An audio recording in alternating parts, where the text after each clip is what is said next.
난 다시는 한국에 가지 않겠다고 다짐했습니다. 저는 엘리자 스펜서예요. 영국 BBC 다큐멘터리 프로듀서죠. 그런데 오늘 상사가 저를 불러서 한 말이 충격적이었어요. 엘리자 한류 특집 다큐 책임자네. 그 순간 온몸이 얼어붙었습니다. 한국이라는 단어만 들어도 악몽이 되살아나거든요. 5년 전 저는 한국에서 완전히 망했어요. 현지 제작사와 불공정 계약을 맺었고요. 촬영은 하루아침에 취소됐죠. 팀은 해체되고 동료는 스트레스로 응급실에 실려갔습니다. 그때 저는 한국 사람들 앞에서 완전히 바보가 됐어요. 상사님, 저는 정말 어려울 것 같은데요. 제가 떨리는 목소리로 말했지만 소용없었어요. 네가 아니면 안 되네. 경험자잖아. 경험자라니요? 그 끔찍한 기억을 경험이라고 부르다니요. K-팝, K-드라마는 전부 포장된 환상입니다. 저는 마지막까지 저항했어요. 하지만 상사는 단호했습니다. 전 세계가 열광하는데 우리만 빠질 순 없어.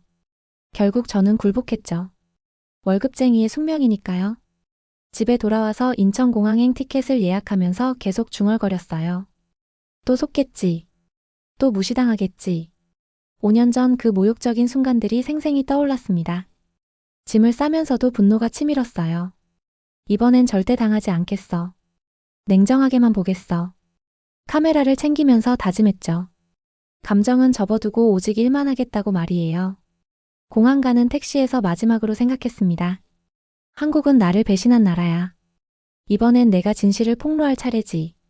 하지만 가슴 깊숙한 곳에서는 또 다른 목소리가 속삭였어요. 정말 한국이 문제였을까? 아니면 그 생각을 급하게 지워버렸습니다. 비행기에 오르면서 창밖을 바라봤어요. 한국아, 이번엔 내가 너를 제대로 보겠어. 복수심인지 두려움인지 알 수 없는 감정이 마음속에서 소용돌이쳤어요. 5년 만에 한국행. 과연 이번엔 어떨까요? 인천공항에 도착하자마자 제 이름을 부르는 목소리가 들렸어요. 엘리자님. 돌아보니 젊은 한국 남자가 손을 흔들고 있었습니다. 저는 정아예요. 이번 촬영 코디네이터입니다. 밝은 미소를 지으며 인사하더군요. 하지만 저는 차갑게 받아쳤어요. 이 친절한 표정도 대본에 있겠죠? 정아의 얼굴이 잠깐 굳었어요. 죄송합니다만 무슨 말씀이신지. 괜찮아요. 저도 이 바닥 사람이니까 다 이해하거든요. 저는 짐을 끌고 앞서 걸었습니다. 정아는 당황스러워하면서도 계속 따라왔어요. 택시 안에서 정아가 일정을 설명했어요. 내일 강남에 있는 K-팝 아카데미부터 시작할 예정입니다. K-팝 아카데미요? 거기서 뭘 찍는다는 거죠?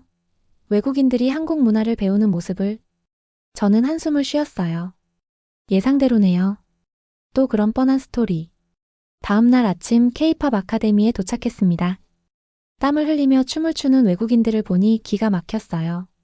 이건 예능이지 다큐는 아니죠. 정아가 말했어요. 이 사람들 정말 진심입니다. 그래서 더 위험하죠. 착각은 사람을 망치니까요. 제가 냉정하게 답했습니다. 브라질에서 온 여학생이 인터뷰에 응했어요. 저는 한국어를 배우기 위해 브라질리아에서 서울까지 왔어요. 방탄소년단 때문에 시작했지만 지금은 한국 문화 자체가 좋아졌습니다. 얼마나 오래 있을 건가요? 제가 물었어요. 2년 더 있을 예정입니다. 한국 대학교에 진학하고 싶거든요. 카메라를 끄고 나서 정아가 말했어요. 어떠세요? 연출된 것 같아 보이지 않던가요? 네. 아니에요. 그냥 제 생각일 뿐이에요. 호텔로 돌아가는 길에 정아가 조심스럽게 물었습니다. 혹시 한국에서 안 좋은 일이 있으셨나요? 저는 대답하지 않았어요. 하지만 마음 한구석에서는 의문이 들기 시작했어요. 정말 모든 게 연출일까요? 김치찌개 냄새가 거리에 가득했어요. 예전엔 이상하다고 생각했는데 지금은 왜 그렇게 따뜻하게 느껴지는 걸까요? 서울대학교 한국어 수업 현장이었어요. 외국인 학생들이 한국어로 발표를 하고 있었습니다. 프랑스에서 온 소피라는 학생이 앞에 나섰어요. 저는 프랑스 리옹에서 왔습니다. 한국 드라마 때문에 한국어를 배우기 시작했어요. 평범한 시작이었어요. 하지만 그 다음 말에 저는 깜짝 놀랐습니다. 저는 심한 우울증과 PTSD를 앓았어요. 자살을 생각할 정도로 힘들었는데요. 우리들의 블루스라는 드라마를 보면서 다시 살고 싶다는 마음이 들었습니다. 교실이 조용해졌어요. 소피는 눈물을 흘리며 계속 말했습니다. 드라마 속 할머니가 말했거든요. 살다 보면 좋은 일도 있다고요. 그 말이 저를 바꿨어요. 저는 카메라를 든 손이 떨리는 걸 느꼈어요. 그건 그냥 착각이에요. 이야기로는 현실이 안 바뀝니다. 제가 중얼거렸지만 목소리에 확신이 없었어요. 독일에서 온 학생도 손을 들었어요. 저도 비슷합니다. 오징어 게임을 보고 한국 사회 문제에 관심을 갖게 됐어요. 지금은 사회복지학을 공부하고 있습니다. 드라마 한 편이 인생을 바꾼다고요? 제가 물었어요. 학생들이 고개를 끄덕였습니다. 네, 정말로요. 수업이 끝나고 소피가 저에게 다가왔어요. 기자님도 한국 드라마 보세요? 아니요, 저는 일 때문에 온 거예요. 한 편만 보세요. 정말 달라져요. 그날 밤 호텔에서 저는 계속 생각했어요. 드라마 한 편이 사람을 바꿀 수 있을까요? 5년 전 제가 무시했던 것들이 정말 그들에게는 구원이었을까요? 정아가 카페에서 아메리카노를 사오며 말했어요. 오늘 촬영 어떠셨어요? 솔직히 좀 혼란스러워요. 왜요? 생각보다 진지하더라고요. 그 학생들 말이요. 그럼 내일은 더 놀라실 거예요. 정아가 웃으며 말했습니다. 홍대에서 드라마 패러디 공연이 있거든요. 외국인들이 직접 하는 거예요. 저는 고개를 저었어요. 그것도 어차피 쇼겠죠. 하지만 마음 한편에서는 기대하고 있었습니다.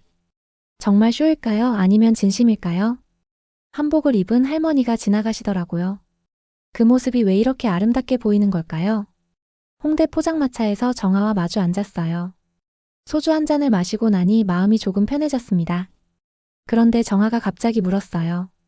엘리자님, 왜 그렇게 한국을 싫어하세요? 저는 잠시 말을 멈췄어요. 그리고 5년 전 이야기를 꺼냈습니다. 5년 전에 한국에서 완전히 당했거든요. 어떻게요? 현지 제작사와 계약을 했는데요. 약속은 지켜지지 않았고 촬영 일정은 일방적으로 취소됐어요. 저희 팀은 해체됐고 제 친구는 스트레스로 병원에 실려갔습니다. 정아의 표정이 심각해졌어요. 그건 정말 심한 일이네요. 더 웃긴 건 그 사람들이 저희를 완전히 무시했다는 거예요. 마치 저희가 투명인간인 것처럼요. 그때 저는 한국에서 인간이 아니었어요. 소주를 한 잔 더 마시고 계속했어요. 그래서 저는 한국 문화든 뭐든 다 가짜라고 생각해요. 포장만 그럴듯하게 해놓은 거죠. 정아가 조용히 물었어요. 그런데 그게 이 나라 전체의 잘못인가요? 뭐라고요? 그 사람들이 잘못한 게 한국 전체가 잘못한 건가요? 5천만 명이 다 그런 건가요? 저는 대답하지 못했어요. 정아가 계속 말했습니다. 저도 영국에서 인종차별 당한 적 있어요. 그렇다고 영국 사람 전체를 미워하지는 않거든요. 그건 다르죠. 뭐가 달라요? 당신은 나쁜 사람 몇 명 때문에 좋은 사람 수천만 명을 미워하고 있잖아요. 순간 화가 났어요. 당신이 뭘 안다고 저를 판단하죠? 하지만 동시에 마음 한구석에서는 정아의 말이 맞다는 생각이 들었습니다. 자리에서 일어나려는데 정아가 말했어요. 엘리자님, 상처받은 건 이해해요. 하지만 그 상처 때문에 진실을 못 보시는 것 같아요. 저는 아무 말 없이 자리를 떴어요. 하지만 호텔로 가는 길에 계속 생각했습니다. 정말 제가 편견에 사로잡혀 있는 걸까요? 복수심이 아닌 뭔가 더 큰 감정이 마음속에서 올라오고 있었어요. 거리에서 연인들이 붕어빵을 나눠 먹고 있더라고요. 그 모습이 왜 이렇게 따뜻해 보이는 걸까요? 다음날 홍대 거리에서 뜻밖의 장면을 목격했어요. 작은 무대에서 외국인들이 한국 드라마 패러디 공연을 하고 있었습니다. 필리핀에서 온 여성이 도깨비의 한 장면을 연기하고 있었어요. 한국어로 대사를 말하면서 진짜 울고 있더라고요. 왜 울어요? 제가 물었습니다. 이 드라마가 제 인생을 바꿨거든요. 그녀가 눈물을 닦으며 말했어요. 저는 필리핀에서 가정폭력을 당했어요. 매일 죽고 싶었는데 도깨비를 보면서 힘을 얻었습니다. 드라마에서요? 네, 주인공이 말했잖아요. 살다 보면 반드시 좋은 날이 온다고요. 그 말을 믿고 한국까지 왔어요. 지금은 여기서 새로운 삶을 살고 있습니다. 저는 카메라를 들고 있는 손이 떨리는 걸 느꼈어요. 이건 연출이 아니었어요. 진짜 감정이었습니다. 멕시코에서 온 남성도 무대에 올랐어요. 저는 마약에 중독됐었어요. 그런데 슬기로운 의사 생활을 보면서 의사가 되고 싶어졌습니다. 지금 한국에서 의학 공부를 하고 있어요. 관중들이 박수를 쳤어요. 그 박수 소리가 제 가슴에 울려 퍼졌습니다. 이건 연출이 아니야. 제가 중얼거렸어요. 인도에서 온 여학생이 마지막으로 무대에 올랐어요. 저는 한국어로 살아가요. 한국 드라마가 저에게 꿈을 줬거든요. 이제 저는 한국어로 생각하고 한국어로 꿈꿔요. 그 순간 저는 눈물이 나는 걸 참을 수 없었어요. 5년 동안 제가 부정했던 것들이 실제로는 사람들의 마음을 움직이고 있었습니다. 정아가 제 옆에 와서 조용히 말했어요. 이제 보이세요? 저는 고개를 끄덕였습니다. 네, 보여요. 이건 진심이네요. 처음부터 진심이었어요. 당신이 보려고 하지 않았을 뿐이죠. 그날 밤 저는 처음으로 한국 드라마를 봤어요. 도깨비였습니다. 그리고 이해했어요. 이런 이야기들이 어떻게 사람의 마음을 건드리는지 말이에요. 떡볶이 냄새가 코끝을 스쳤어요. 예전에는 이상하다고 생각했는데 지금은 왜 이렇게 맛있어 보이는 걸까요? 다음 촬영 장소는 뜻밖이었어요. 강남에 있는 한 콘텐츠 기업 사무실이었습니다. 정아가 설명했어요. 여기서 프랑스 와이너리와 협업 프로젝트를 진행하고 있어요. 와이너리요? 그게 한류와 무슨 상관이 있죠? 들어가서 깜짝 놀랐어요. 그 회사 로고를 어디서 본 것 같았거든요. 직원에게 물어보니 충격적인 답변이 돌아왔습니다. 저희는 5년 전에 설립된 회사예요. 처음에는 작은 콘텐츠 제작사였죠. 순간 기억이 되살아났어요. 혹시 5년 전에 영국 BBC와 계약했던 적이 있나요? 아, 그때 일이네요. 죄송해요. 그때는 저희도 경험이 부족해서. 바로 그 회사였어요. 5년 전 저를 배신한 그 회사 말입니다. 하지만 지금의 모습은 완전히 달랐어요. 대표가 직접 나와서 설명했어요. 저희는 인공지능으로 포도 재배를 분석하고요. 증강현실로 와인 투어를 제공해요. 그리고 K-아이돌과 협업해서 라벨 디자인도 하죠. 그게 어떻게 가능하죠? 전통과 첨단 기술을 결합하는 게 저희 특기거든요. 프랑스 와이너리들이 먼저 연락을 해왔어요. 한국식 접근법을 배우고 싶다고요. 회의실에 들어가니 프랑스 와이너리 사장이 화상회의로 연결되어 있었어요. 한국의 기술력과 창의성은 정말 놀라워요. 전통 와인 산업에 새로운 바람을 불어넣고 있습니다.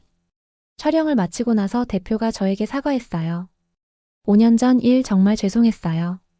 그때는 저희가 너무 어렸고 준비가 안 됐었습니다. 지금은 많이 달라졌네요.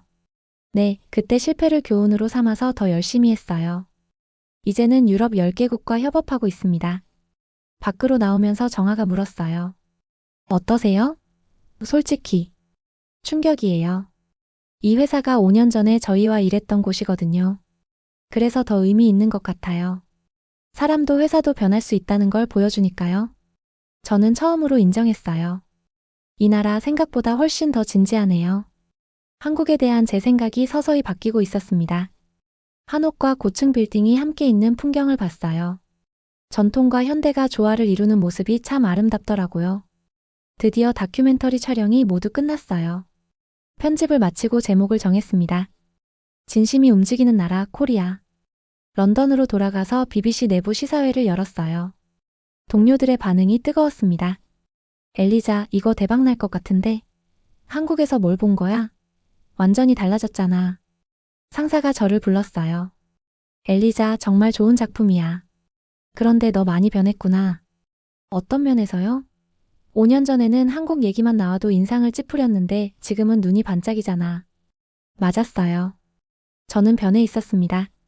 방송 전날 밤 저는 카메라 앞에서 마지막 멘트를 녹화했어요.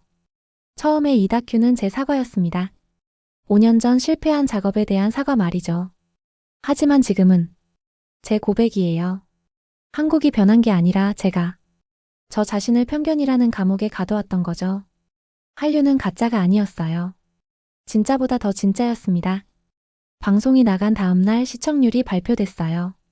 BBC 다큐멘터리 부문 최고 시청률이었습니다. 시청자 반응도 폭발적이었어요. 엘리자의 한국 여행기를 보면서 울었어요. 편견이 얼마나 무서운지 깨달았어요. 저도 한국에 가보고 싶어졌습니다. 그런데 가장 놀라운 건 제 마음의 변화였어요. 다큐를 완성하고 나니 한국이 그리워지더라고요. 서울의 밤거리, 홍대의 활기, 그리고 진심 어린 사람들의 모습이 자꾸 떠올랐습니다. 정아에게 연락했어요. 안녕하세요. 잘 지내시죠? 엘리자님, 다큐 정말 감동적이었어요. 한국에서도 화제가 됐거든요. 사실 말이 있어요. 뭔가요? 서울에 다시 가고 싶어요. 이번엔 일이 아니라 그냥 가고 싶어서요. 정말요? 언제 오세요? 그때 저는 깨달았어요. 한국은 더 이상 저를 배신한 나라가 아니었습니다. 제 마음을 설득한 나라였어요. 피시앤칩스보다 김치찌개가 더 그리워지고 있었어요. 다큐멘터리 방송 한 달 후 저는 다시 인천공항에 있었어요. 이번에는 관광객으로 말입니다. 정아가 마중 나왔어요. 엘리자님 진짜 오셨네요. 약속했잖아요. 이번엔 일 때문이 아니라 정말 보고 싶어서 왔어요. 서울에 도착해서 첫 번째로 간 곳은 홍대였어요. 그 드라마 패러디 무대가 있던 곳이죠. 그리고 놀라운 걸 발견했습니다. 엘리자, 필리핀에서 온 그 여성이 저를 알아봤어요. 다큐 봤어요. 정말 감동적이었습니다. 지금은 어떻게 지내세요? 한국 회사에 취직했어요. 이제 정말 새로운 삶을 살고 있습니다. 다큐 덕분에 더 많은 사람들이 제 이야기를 이해하게 됐어요. 그날 저녁 정아와 치킨집에서 맥주를 마셨어요. 어때요, 이번 한국은? 완전히 다르네요. 5년 전에는 적대적이었는데 지금은 따뜻해요. 그때랑 지금이랑 뭐가 달라졌을까요? 제가 달라졌죠. 마음을 열고 보니까 보이더라고요. 소맥을 한 잔 마시고 고백했어요. 사실 서울에 집을 구하고 싶어요. 정말요? 네, 1년에 몇 달씩은 여기서 살고 싶습니다. 런던과 서울을 오가면서요. 정아가 깜짝 놀랐어요. 그럼 마포구 어때요? 홍대 근처에 좋은 오피스텔이 있거든요. 좋아요. 내일 보러 가죠. 다음날 마포구 오피스텔을 보러 갔어요. 작지만 깔끔하고 홍대까지 걸어서 10분 거리였습니다. 여기로 할게요. 즉석에서 계약했어요. 계약서에 사인하면서 생각했어요. 그저 촬영하러 왔다가 살고 싶어진 도시네요. 그날 밤 새로운 집에서 첫 잠을 청했어요. 창밖으로 서울의 야경이 보였습니다.